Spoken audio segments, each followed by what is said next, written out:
So, welcome to my channel. I'm your host, BOSSAGE. This is latest military news, 17th September 2021, part 2. If you've joined me straight from part 1, thanks for bearing with me and following me onto this video. If you're just joining me on this one, please check out part 1. As we covered the Philippines, the US Navy, China and the United Kingdom, and the latest news from them. This part will cover the Royal Navy, Australia, Korea Strike Group 21 and North Korea. So, if you like what you're watching, please hit the like button. Subscribe please if you also love what you're watching. All your support is greatly appreciated. Don't forget to hit that notification bell so you know when I do new content. Right, let's get on with it. So, we'll start with North Korea, because they've been quiet just of late. So, North Korea tests first strategic cruise missile with possible nuclear capability. The test did not involve ballistic missiles, which can be used to carry large nuclear warheads, and so is not banned under UN Security Council resolutions. So, if we go back in time just a little bit,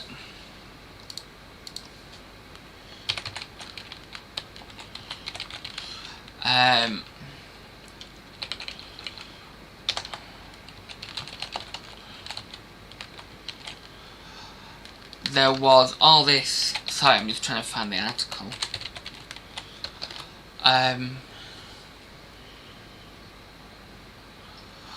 Was said this was October, I believe, 2017. And there was an article saying the US is operating 3 carriers in the Pacific for the first time in a decade. So,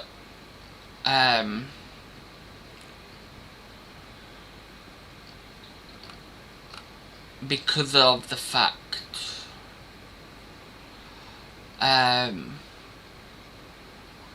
North Korea was developing nuclear missiles.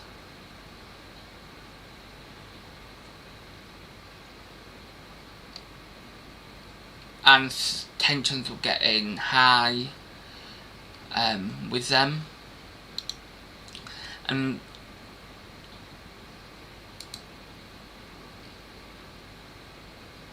so the 3 carriers were USS Nimitz, USS Ronald Reagan and USS Theodore Roosevelt, as well as their strike group. So that was, just put that in context, right? Carrier strike groups mainly operate alone. You'll have 1 carrier, and then you'll have its supporting vessels, including destroyers, frigates, cruisers if the nations operate cruisers, submarines and logistic vessels. Carriers tend to operate alone. You do not really see them operating together. No need really. So that article states that first time in a decade, although to my knowledge the last time numerous aircraft carriers operated together was World War II, Battle of Midway. Could be wrong there. If anybody's got a comment, please tell me. I don't mind being corrected, but anyway, to be on an offensive operation with 3 aircraft carriers is massive. But yeah, back to this article. We haven't heard for a few years about North Korea and wanting nuclear missiles and that.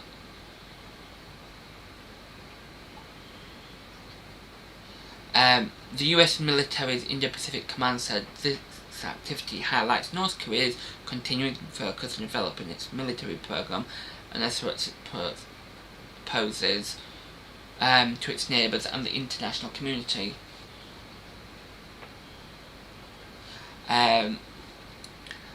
This testing was its first known testing since March, when it launched its new short-range tactical missile.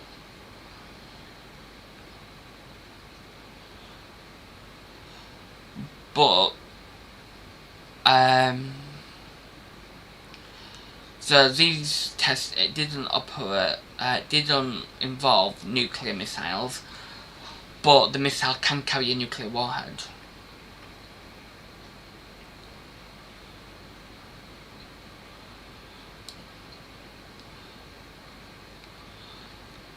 So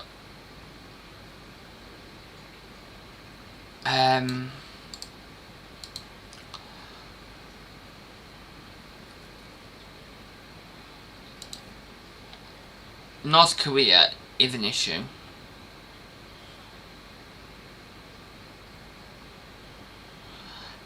This article also says that talks over North Korea's nuclear disarmament have been at a standstill since 2019.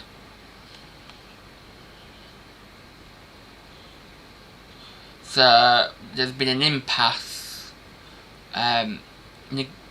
Negotiations from South Korea, Japan, and the United States are meeting this week to discuss ways to break that impasse. But yeah, like I said, North Korea is another one who's wanting to cause trouble. If I was to rank, like, what I call the troublesome three, in order of, like, what we need to focus on, what are the most trouble, China and Russia would be sort of, I said China at the top, Russia second, but a very, very close second, due to the fact they have got large amounts of destroyers, frigates, submarines. They've only got one aircraft carrier, but China is more of an issue because they're always in the news. They're always doing something to agitate somebody. They're always being offensive, and just disregarding other countries' policies, procedures, and to me they're just out to make a name for themselves. Whereas Russia, you do often see them in the news, going where they shouldn't be going, but it's sort of a bit of a show off, bit of a showdown really, like that was in April. They sent 7 warships close to the UK, didn't do anything, they just sailed through, but it was British waters. And if any of you are saying, well, what's the difference between the UK sailing through the South China Sea and Russia sailing through near the UK? Russia was in British waters. We did monitor them. The Carrier Strike Group aren't. They're basically in shipping lanes doing freedom of navigation. So,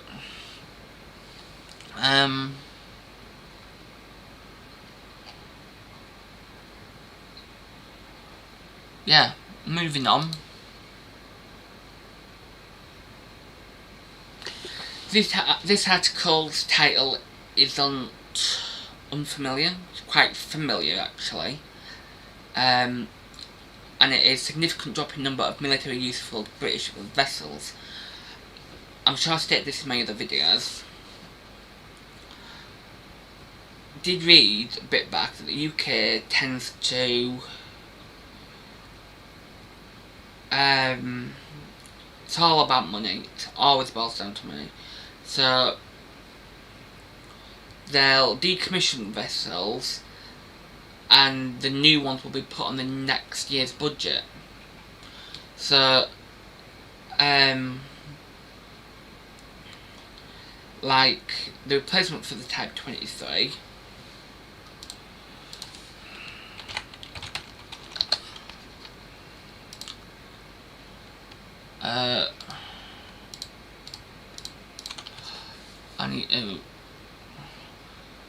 which are obviously the Type 32, the Type 26 and the Type 31.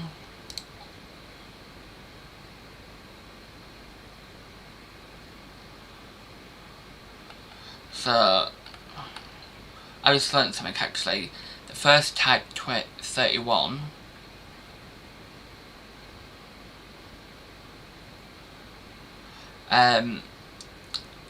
which is HMS Ventura, first steel cut plan for September 21. So within the next couple of weeks the first steel should be cut for that.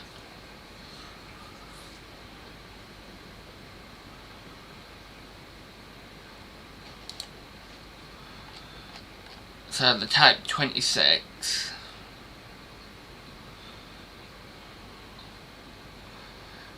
HMS Glasgow, HMS Cardiff and HMS Belfast are all under construction.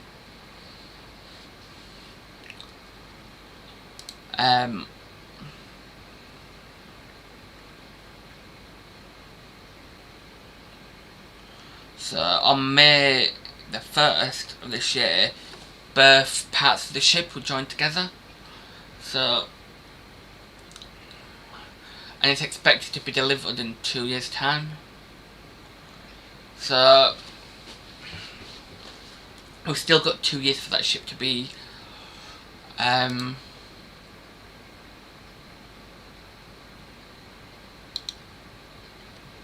delivered, and yet you've got HMS Monmouth, which isn't it isn't even the oldest Type 23, but it was decommissioned like a couple of weeks ago. So Montrose could be decommissioned, we don't know. I've seen an article and it's classed as a ghost ship. I think I've even got that article for me to talk about in a bit, but yeah. So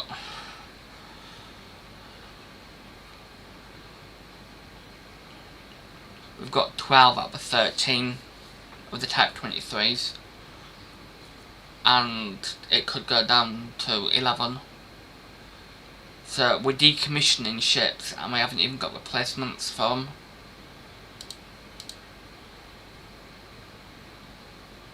So, and actually just reading this is like I'm going to have to do a video on this, but I did say about an inspiration class sort of thing. I called it the war class, but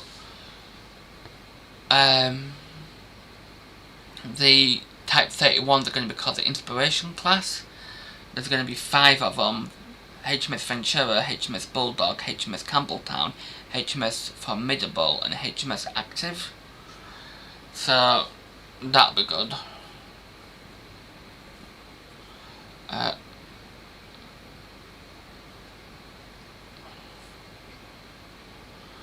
And all of them are planned to be in service by February 2030. To them, which are partly replacing the Type 23s, aren't due to be in service for another 9 years.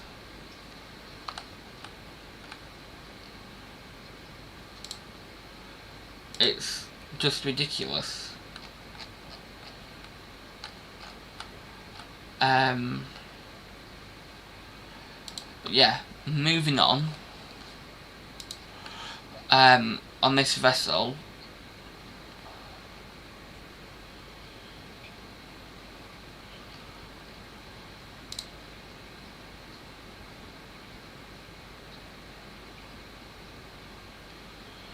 it's just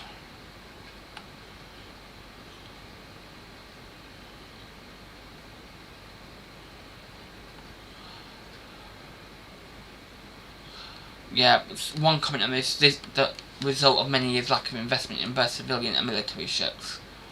But it's like the HMS Queen Elizabeth class. They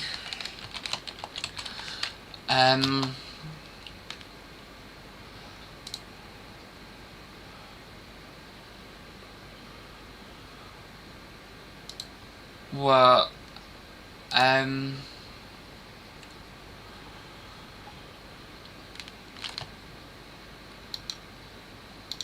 replaced 3 aircraft carriers. So,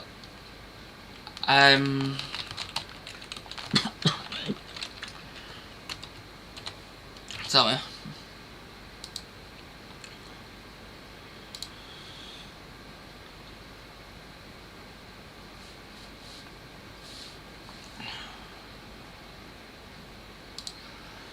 Yeah, they replaced the Invincible class, and there was 3 of them.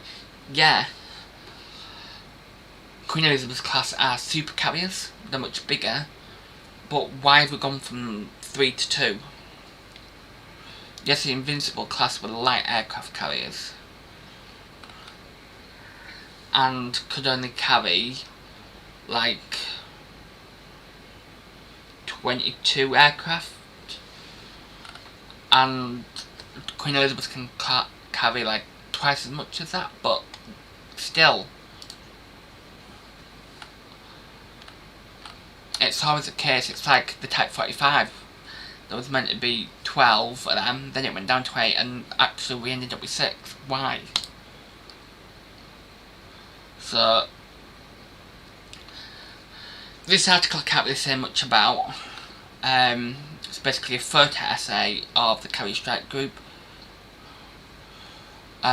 which I have put in the wrong column on this, but don't matter. Basically a photo essay of what the Carrier Strike Group has been up to in the Operation the Pacific, but I'll put that in the description below. Honestly, take a look. Lovely pictures. The next article is a YouTube video. 2 of the Royal Navy's offshore patrol vessels for a 5-year deployment in the Indo-Pacific. Basically to help Britain's allies to tackle drug running, smuggling, terrorism and other illegal activities. It is hoped to improve relations with allies in the region. I did mention that in another video I did, stating that the Royal Navy has stated that the offshore patrol vessels neither are intended or built for offensive purposes. They're not made for major engagements. Moving on, Royal Marine Commanders looking for stealthy naval drone.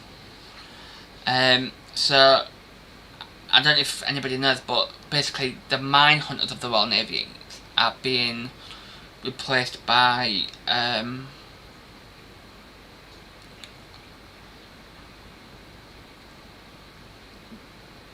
unmanned vessels. So, this vessel there is a USSV, will be able to deliver covert capability both on the surface and subsurface.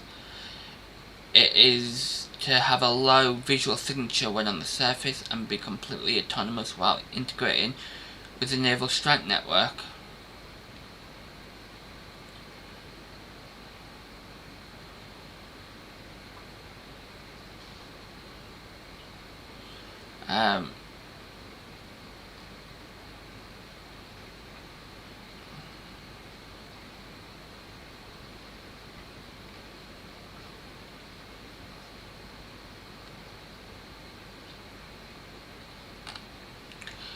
Moving on. So this video, I'll put the link in the description as well. This is just showing how the Royal Navy is pushing back China and Russia's ambitions at sea. So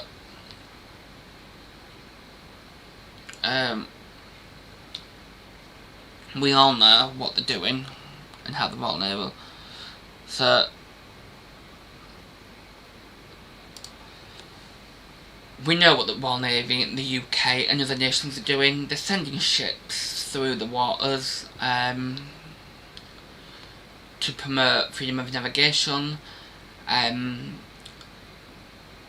and all countries that China and Russia puts their warships through, their respective country is shadowing the Chinese and Russian vessels. The Carrier Strike Group is obviously gone through the South China Sea, ignoring the threats and warning of China. So yeah, but I'll put that link in the link below, the description rather. This article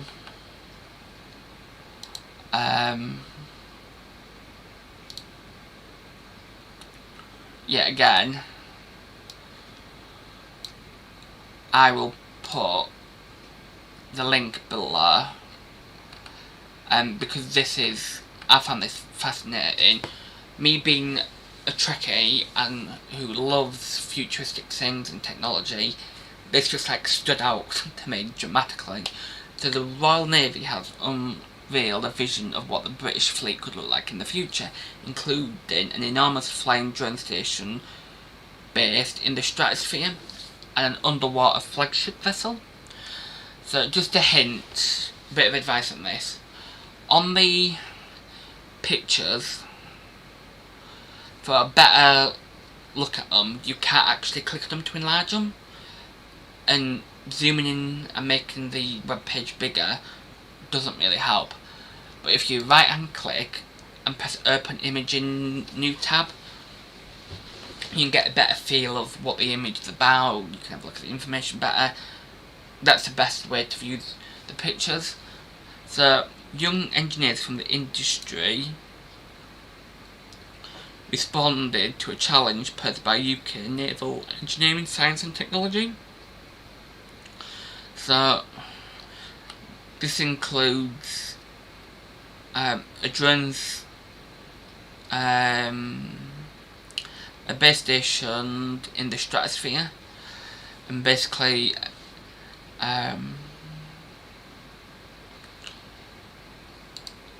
I'll read this one out, but I won't spoil for anything. So the first stage of it is a base station sitting in the upper stratosphere via a helium balloon which could operate for many years.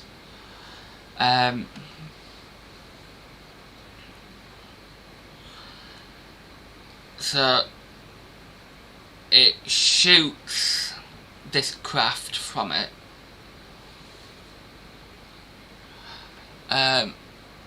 This fast strike vehicle. Stage 1 is freefall. Engine boots craft at hypersonic speeds for fast response.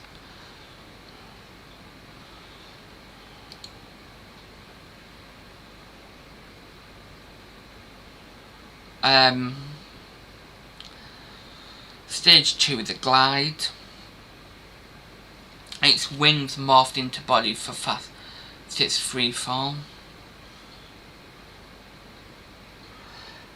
Stage 3, submerged stealth, so it goes from a glide underwater, and then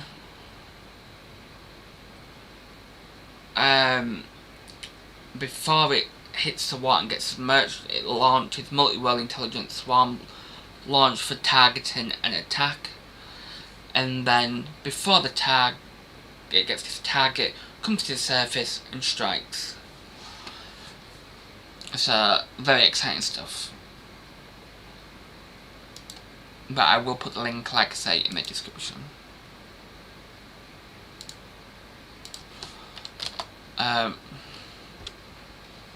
This is article: Royal Navy ghost ship HMS Monmouth returns to Portsmouth to face an uncertain future.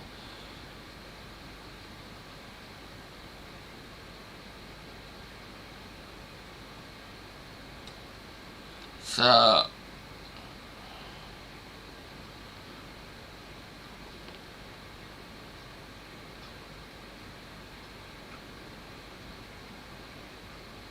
yeah, HMS Monmouth has been laid up since 2019 and officially withdrawn from Royal Navy service in June, with her crew disembarked in Plymouth last month. She is now set to be pulled into harbour before her fate is decided. It's sad really because we haven't got anything to replace her. She was a 6th Duke class.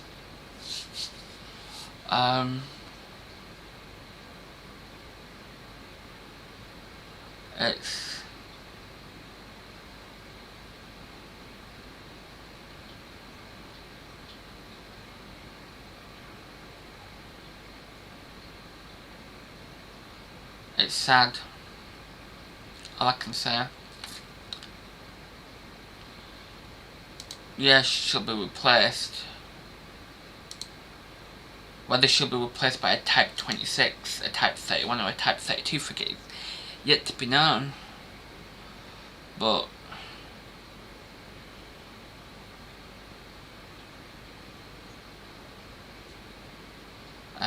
Type 23 frigates, it says on Wikipedia, to be replaced by Type 26 Global Compact Ship and Type 31. So, by the looks of it, we're going to have 2 frigates. 2 types of frigates, Type 26 and Type 31s are to replace the Type 23, and the Type 32 frigates are a second variant, but although it's expected to help the escort fleet go from 19 to 24, so we've got a 5 vessel increase, which is always good. I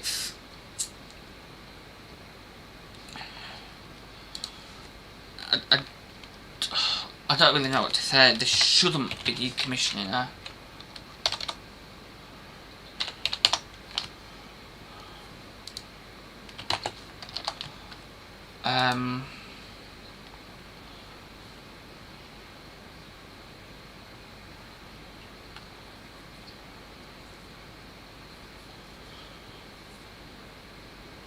But anyway,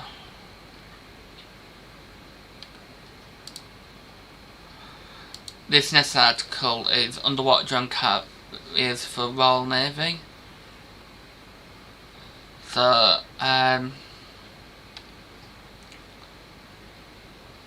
not underwater aircraft carriers, but underwater drone carriers. So at the minute, HMS Prince of Wales is carrying drones. Not a lot of but I think it's all they're doing is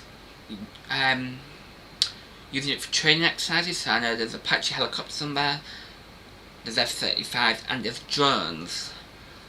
I think they're just seeing how well they can operate from a carrier. My point of view, drones shouldn't be on such an aircraft carrier like that. You spend all that money on designing such a massive carrier. It should just be filled with F-35s. Should all it have on it. Really, primarily F-35s. And I think if we could have some drone carriers, that'd be great. But specifically carriers designed to carry drones.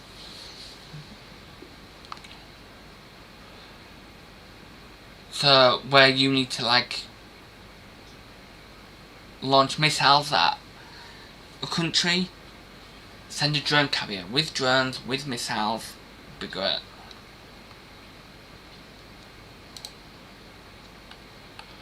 So this next one, like I just said, is the Royal Navy is operating crewed and uncrewed aircraft from HMS Prince of Wales.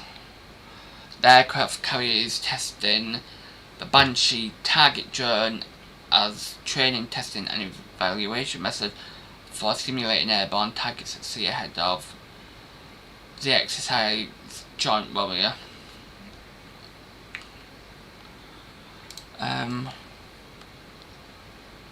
Which is exciting.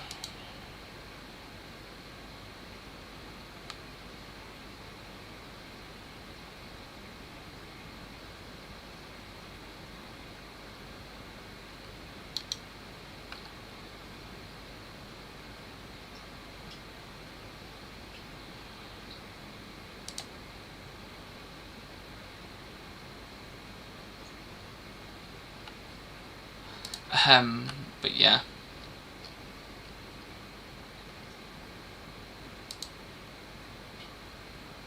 It's amazing, really.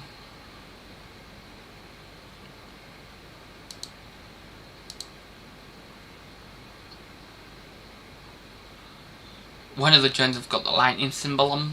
Well, the F-35s have. So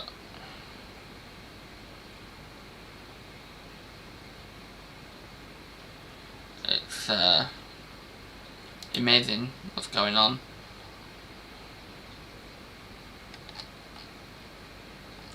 This article actually is another one about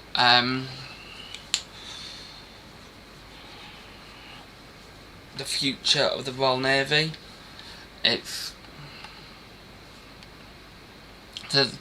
This article, it shows a surface combatant, carrier vessel, fast strike,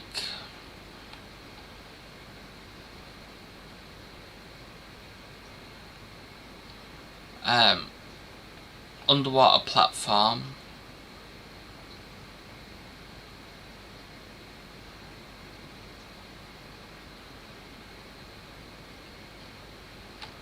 so yeah, but it's better if you look at that.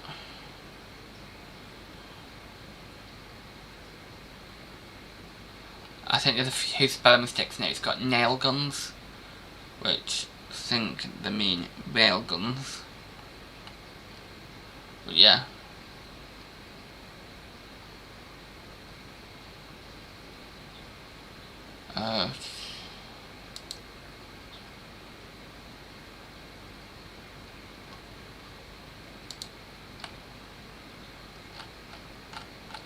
Just trying to say.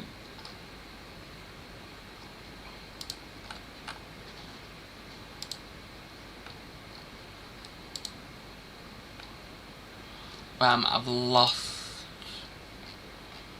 where I am in.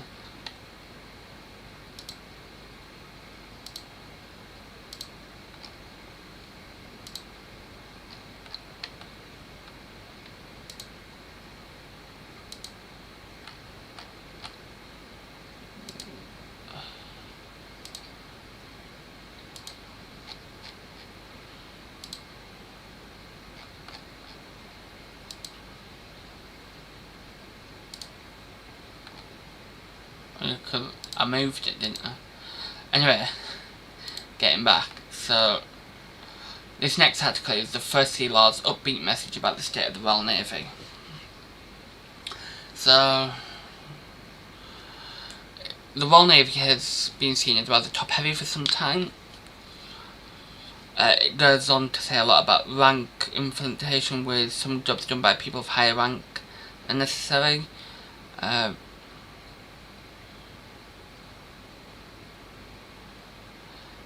So the Defence Secretary challenged me to improve availability. We now have fewer admirals, a bigger navy, on budget, recruitment's up, retention up, more sea days, more people on the front line, more stability, better availability, all despite COVID. So these are like, what I'm reading out is statements made by the First Sea Lord. In the submarine service, we have maintained unbroken continuous at-sea deterrence for the 52nd consecutive year.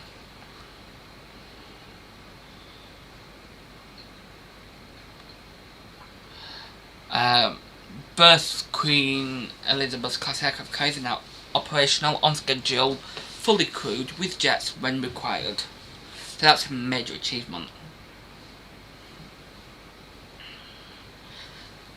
And I'm going to read all of what it said about this. So, bringing the carriers into service has mostly been an incredible success story for the Royal Navy. Not only the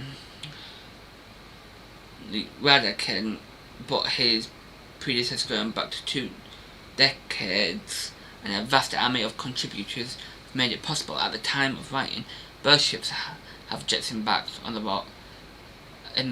Royal Navy is becoming a carrier-centric navy again. everyone would like to see more F-35s at sea sooner, but deliveries constrained by funding, industry and aircrew training pipeline. In the short medium term, the tip of the spear is somewhat blunt, as the F-35 awaits integration of the Meteor air-to-air missile, Space 3 and ideally a standoff anti-ship land attack cruise missile. So, yeah, more F-35s are coming. Upgrades to weapons, although the F-35 is state-of-the-art anyway, but upgrades to the weapons are due to come into effect. Another statement, we are delivering across the board. May and June 21 saw the highest number of days at sea for the service flotilla in 7 years. We are piloting a 25 to 30% reduction in the next frigate upkeep period, maximising maintenance efficiency and driving up available sea time.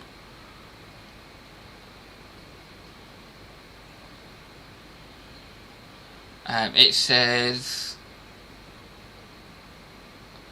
the Carrier Strike Group 21 development began in May, so it's not surprising that the service fleet achieved high levels of activity in this period. Unfortunately, this is not sustainable at all times.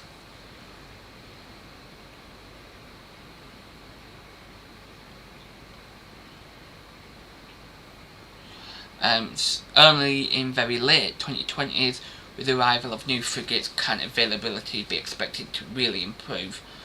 Well, have the ones we've got at sea more often, and don't decommission the ones we've got. Oh, bloody damn. Another ad, sorry about that little rant. Next comment is Type 45 destroyers have been a tougher story. Individually deployed ships have improved enormously, and the ships are hugely capable, which is why we invest in more to upgrade the propulsion to allow 4 from 6 ships to always be ready for operations by 2026. But it says that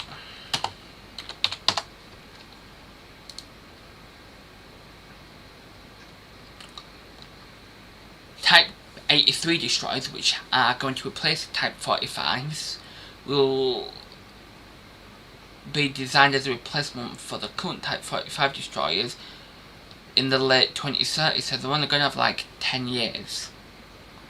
Anyway.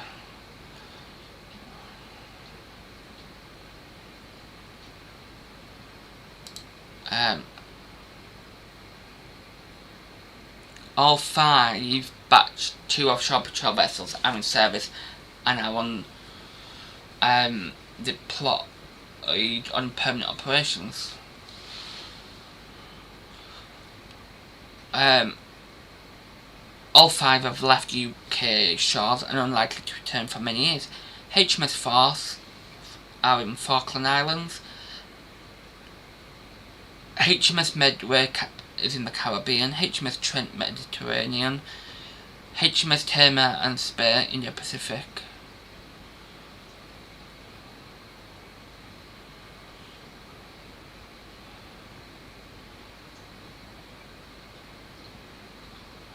Apparently, it should be remembered that they are no way parallel of the Royal Navy's cruisers deployed of the 20th century, and that the weaponry to contribute to the balance of military power wherever they are. At the end of the year, we will have achieved a 60% increase in RFA operational availability over the last 4 years. This improvement is largely down to the 4 brand new Tide-class tankers overcoming into initial teething problems and settling down into service. We are shifting 50% of our workforce from shore to sea. We are changing our promotion system to be more skill-based from experience-based, allowing extremely talented workforce the opportunity to advance more quickly. We will employ multi-crew models on more ships and submarines to improve stability and certainty for our people, as well as availability. With multiple crewing of ships and submarines, we will give our people more certainty and more stability and less churn. Climate change is a challenge and we need to play our part to address greener ships, more energy efficient buildings and better utilising in the infrastructure we already have.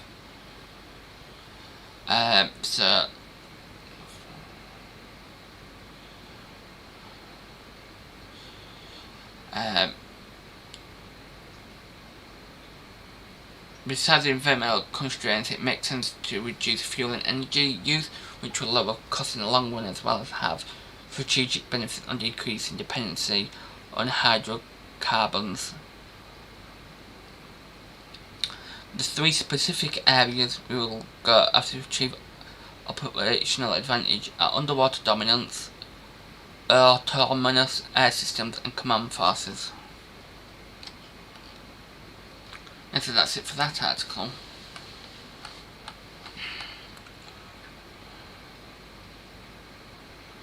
So, British carriers conduct simultaneous F-35 jet operations. So this article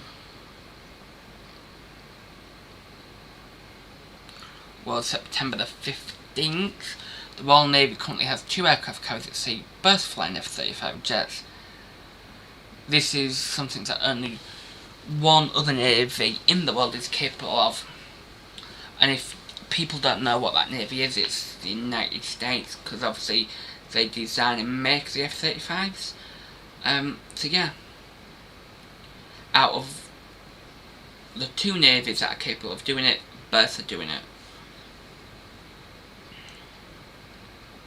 Which is immense. So we've got the dam busters on HMS Queen Elizabeth, and then we've got actually another squadron that's on Prince of Wales. But it's just amazing that both carriers have got the F-35s on and are operational.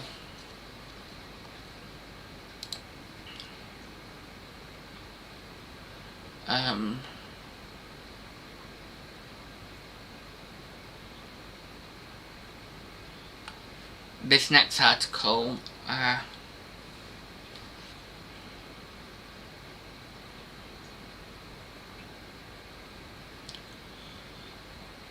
goes on to go on about the F-35s and that both carriers are using them at the same time, but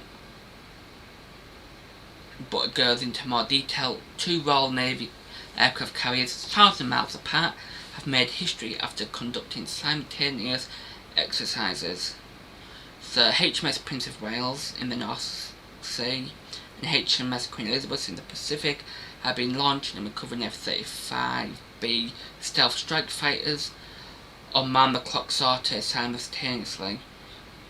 They're separated by 7,000 miles, but they are doing the same thing.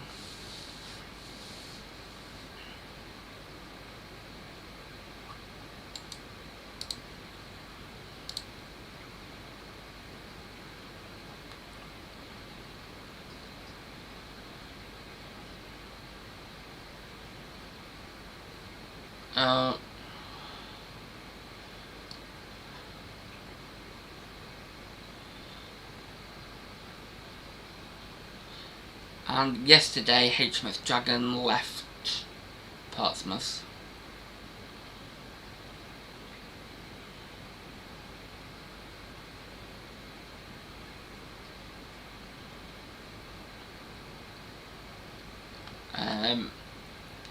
According to shipping movement, it should leave the northwest wall to the outer spit by 2 PM UK time on Thursday.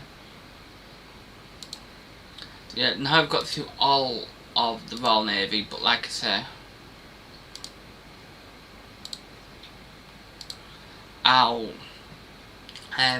put the links to them 2 or 3 websites down in the comments, and you can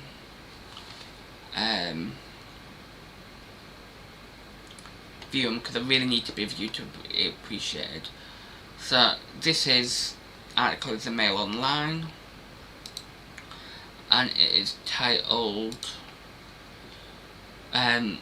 from punishing Australian businesses to terrorising Asian neighbours and turning coral reefs into fortresses, how China's bullying forced Australia to go nuclear. So, although I've put this under my Australian tab, it does focus quite a lot on China.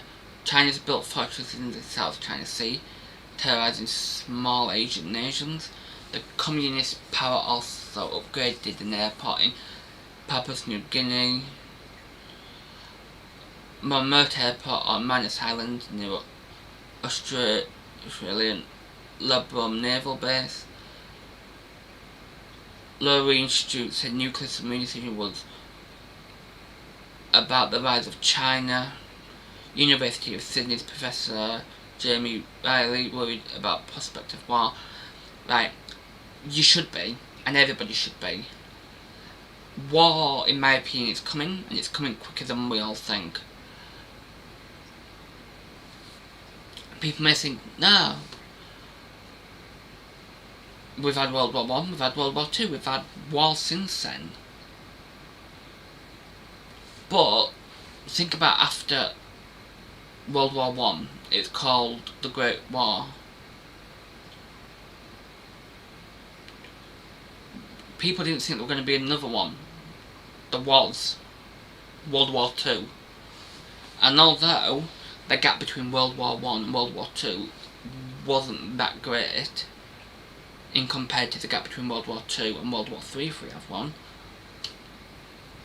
I do believe it is going to happen because the tension and the uncertainty in the area near China is just immense. I cannot see any reason why North Korea wouldn't help China, and China to refuse North Korea's partnership. And then also Russia, the same thing. Them three will join forces because surely they can see they're outmatched. So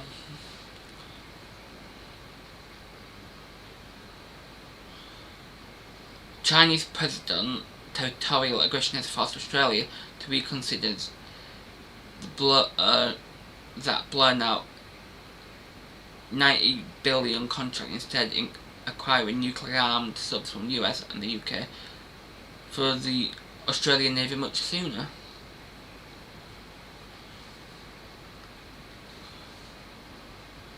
And it just goes on to say about recent years, Communist China has built military bases in the South China Sea and terrorized small Asian nations like the Philippines and Vietnam with a series of naval exercises.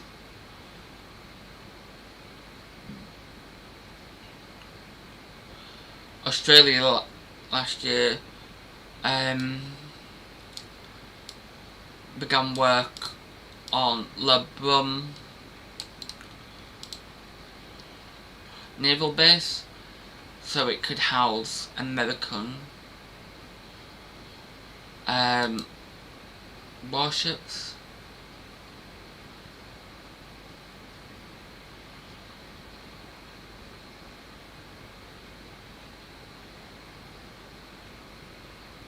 So it's been upgraded to house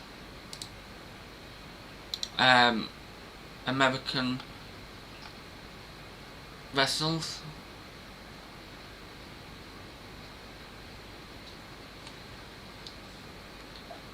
It's just so Australia doesn't seem frightened, but it's taking precautions so it can house other nations' vessels. I mean, America's like aircraft carriers are the biggest in the world, so it'll probably want to house them, to refuel, rearm them, to house them. Last of not least, the Carrier Strike Group 21 tab. So, this article was the 13th of September. Probably the oldest article in this stream. HMS Queen Elizabeth has docked at Guam Naval Base. Again,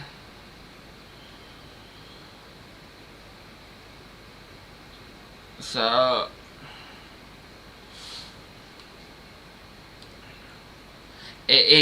this isn't like they are back in Guam.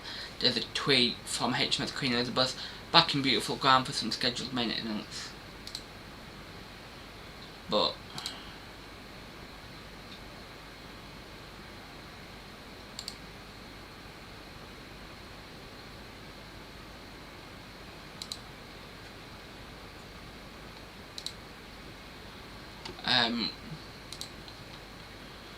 yeah.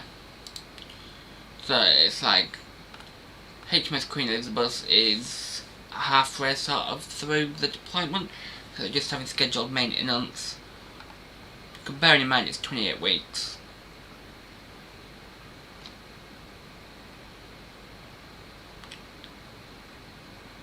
It's massive, this deployment.